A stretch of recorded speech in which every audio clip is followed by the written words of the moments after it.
rekan-rekan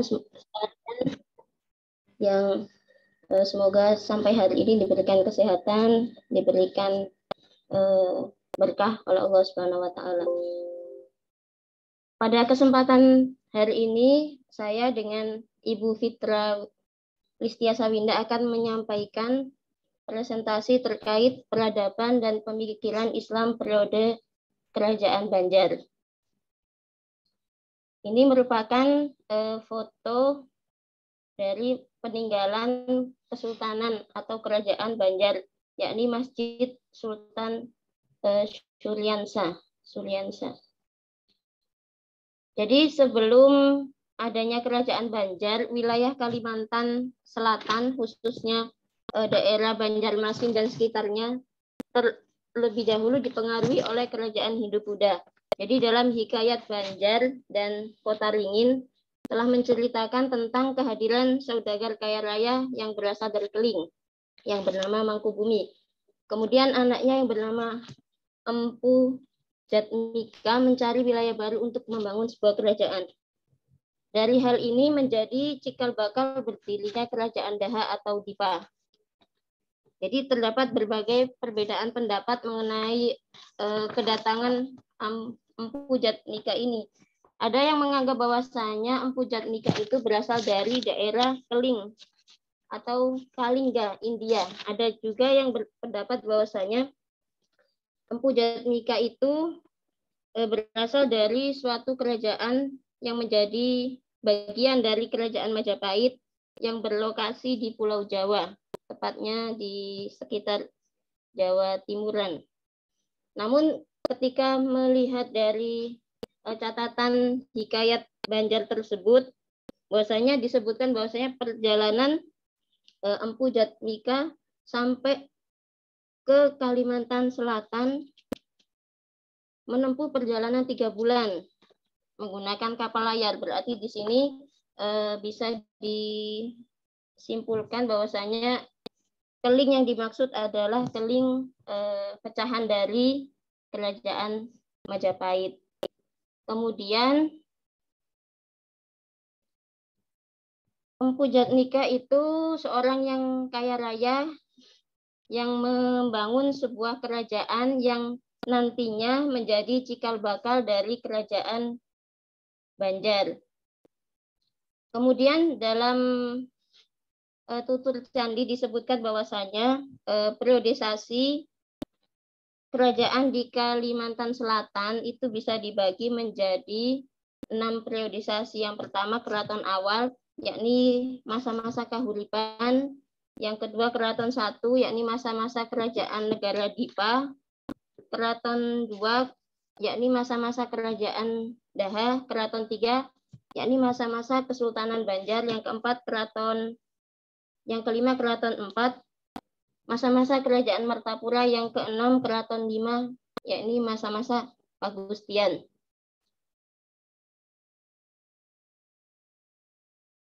Kalimantan Selatan sampai dengan di abad 15 itu masih dalam kekuasaan Kerajaan Daha yang pada saat itu dipimpin oleh seorang pangeran atau raja yang bernama Sukarama. Jadi Pangeran Sukarama itu memiliki beberapa orang anak. Ada yang bernama Mangkubumi, Pangeran Tumenggung, dan Putri Galuh. Dalam hal ini sebelum Pangeran Sukarama meninggal dunia, beliau berwasiat bahwasanya yang akan menjadi pewaris tahta Kerajaan Daha adalah Pangeran Samudera, cucunya, bukan anak-anak kandungnya. Hal itu yang menimbulkan keberatan dari putra-putra Pangeran Sukarama. Terlebih lagi putra yang bernama Pangeran Tumenggung yang sangat berambisi untuk menjadi raja Kerajaan Daha. Kemudian kemunculan Kerajaan Banjar bermula dari konflik antara Pangeran Samudera, cucu Pangeran Sukarama, dengan pamannya sendiri, yaitu Pangeran Tumenggung. Dalam hal ini saat itu ketika Pangeran Sukarama meninggal dunia, tahta diteruskan oleh anaknya yang pertama, yaitu Pangeran Mangkubumi, karena Pangeran Samudra masih berusia 7 tahun. Sehingga setelah itu Pangeran Tumenggung dibantu oleh abdi istana membunuh Pangeran Mangkubumi. Kemudian Pangeran Tumenggung naik tahta dan sangat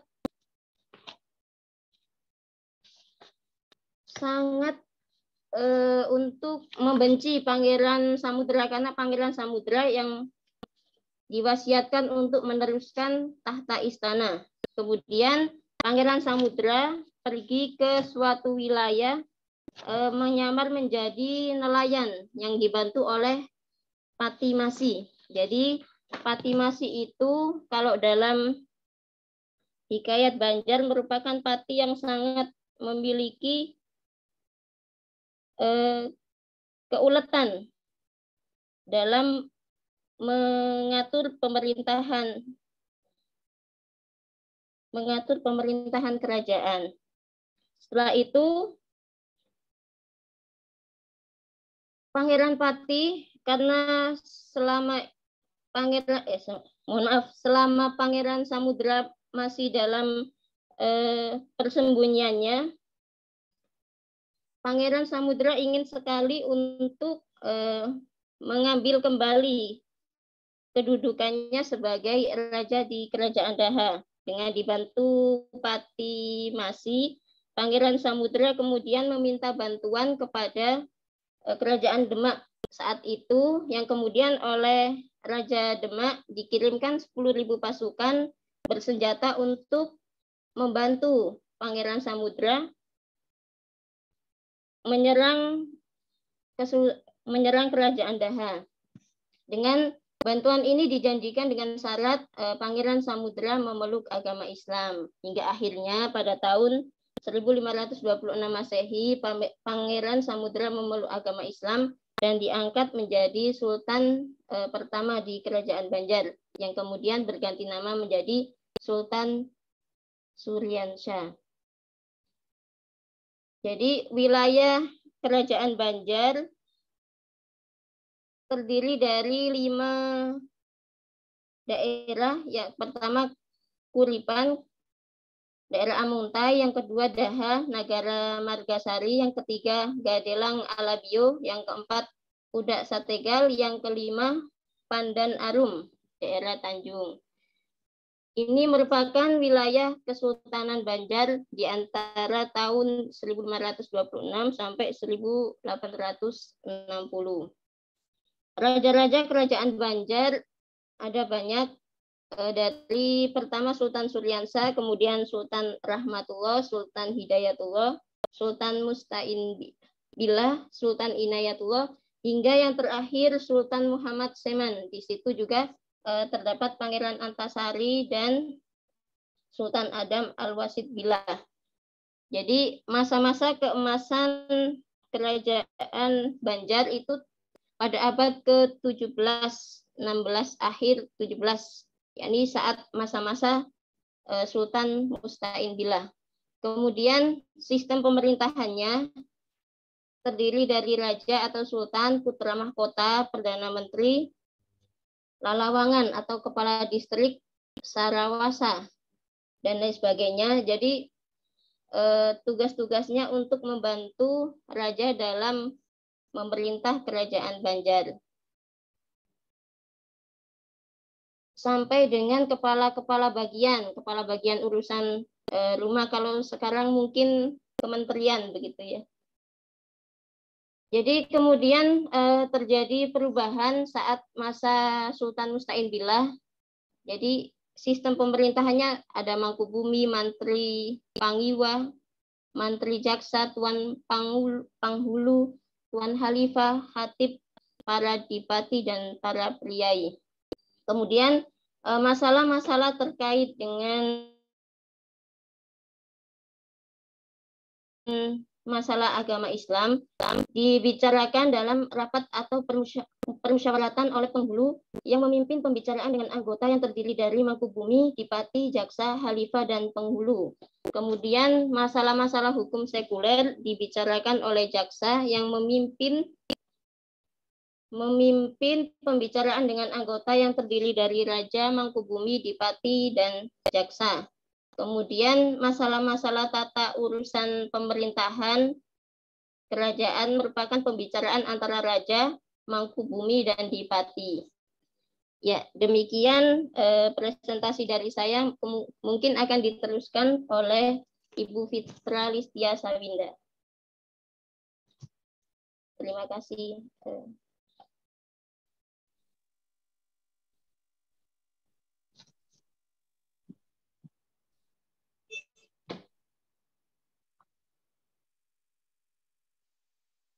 Baik, Assalamualaikum warahmatullahi wabarakatuh.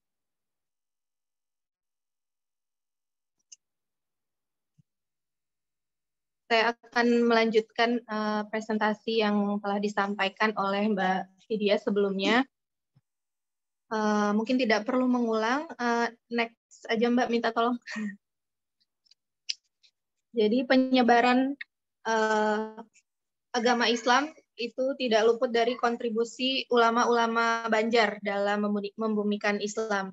Yang pertama ada penyebaran agama Islam pada masa Muhammad Arsyad Al-Banjari, yaitu beliau adalah putra pasangan dari Abdullah dan Siti Aminah, lahirnya pada Safar tahun 1122 Hijriah di Banjarmasin pada masa pemerintahan Sultan Hamidullah atau Sultan Tahmidullah bin Sultan Tahlilullah yang berkuasa pada tahun 1700 sampai 1734 Masehi.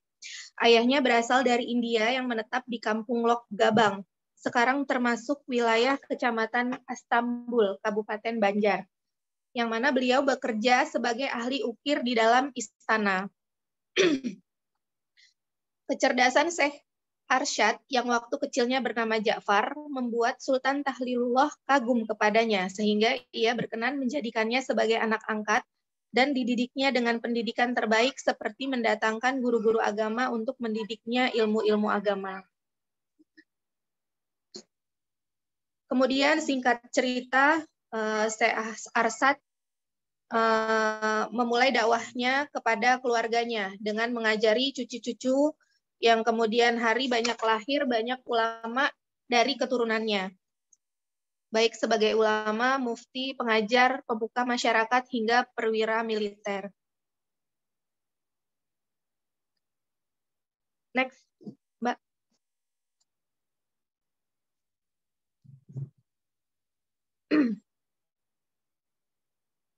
Jadi para Sultan Banjar sangat mendukung penyebaran agama Islam yang dilakukan oleh Syekh Arsyad Al-Banjari ini di wilayah Kalimantan Selatan dan sekitarnya, sehingga kerjasama umaro dan ulama tersebut mampu membumikan Islam di Pulau Borneo, Kalimantan. Untuk mendidik dan membina masyarakat Islam, Al-Banjari mendirikan pondok pesantren yang menampung para santri yang datang dari berbagai pelosok Kalimantan.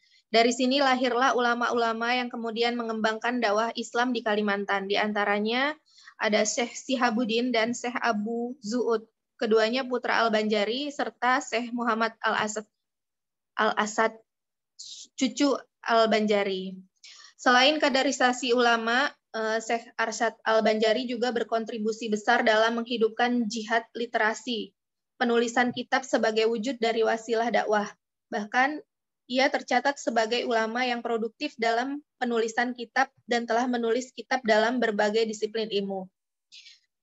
Next, ada beberapa pemikiran cemerlang dari Syekh Muhammad Arsyad Al-Banjari yang makin menambah perkembangan Islam di Banjarmasin. Antara lain, yang pertama, mengajarkan ilmu agama kepada masyarakat Banjarmasin.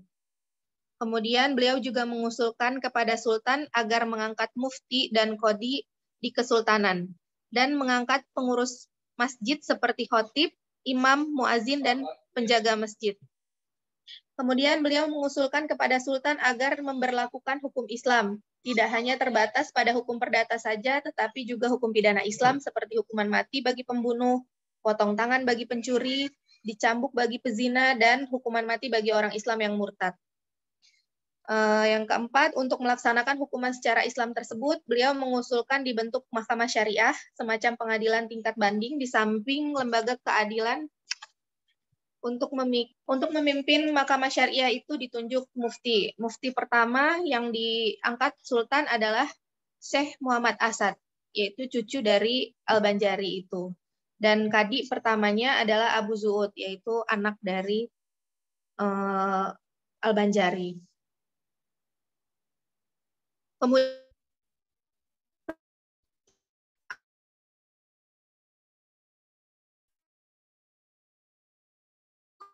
penting dalam penyebaran agama Islam di Banjar, yaitu Syekh Muhammad Nafis bin Idris bin Hussein bin Ratu Kesuma Yuda bin Pangeran Kesuma Negara bin Pangeran Dipati bin Sultan Tahlilullah, dan terus sampai pada Sultan Suryansah. Beliau lahir pada tahun 1735 Masehi di Martapura, Banjar. Namun beliau ini memang lebih memilih untuk berdakwah di tempat yang cukup jauh dari pusat pemerintahan, yaitu di daerah pedalaman Binturu, Kecamatan Kelua, Kabupaten Tabalong, Provinsi Kalimantan Selatan.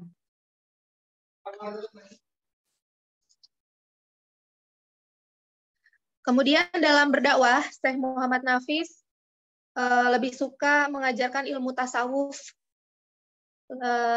seperti Syekh Abdurrahman Al-Falimbani. Hal ini berbeda dengan sahabatnya tadi, Muhammad Arsad Al-Banjari, yang lebih menekankan syariat atau ilmu fikih dalam pengajarannya.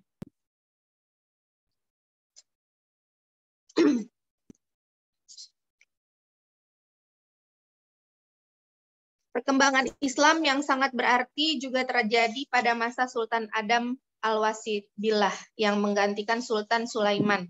Pada periode ini terjadi perubahan pada struktur Kesultanan Banjarmasin. Perkembangan unik hukum Islam di Banjarmasin terjadi ketika Sultan Adam mengeluarkan undang-undang untuk pemerintahan kesultanan dan rakyatnya, disebut dengan Undang-Undang Sultan Adam, yang dikeluarkan pada tahun 1835. Undang-undang ini menunjukkan proses perkembangan hukum Islam dalam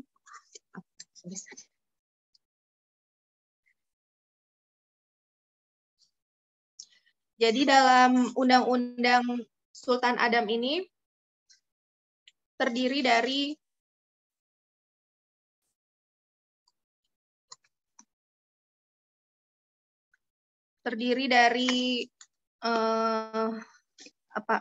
kelompok-kelompok yang materinya dikelompok-kelompokkan.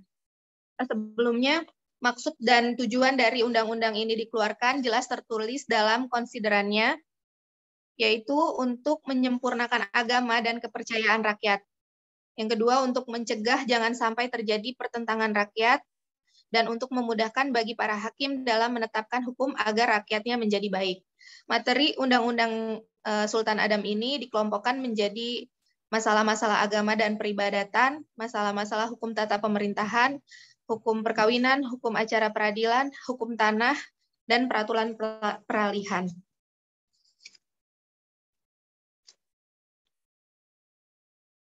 Dengan demikian, pada masa pemerintahan Sultan Adam terjadi penambahan struktur dalam Kesultanan Banjarmasin, seperti adanya mufti, penghulu, lalawangan, lurah, mantri, tatuha kampung, panakawan, dan golongan-golongan yang turut membantu melaksanakan undang-undang dan hukum adat tersebut. Demikian yang dapat saya sampaikan. Terima kasih. Wassalamualaikum warahmatullahi wabarakatuh. Waalaikumsalam.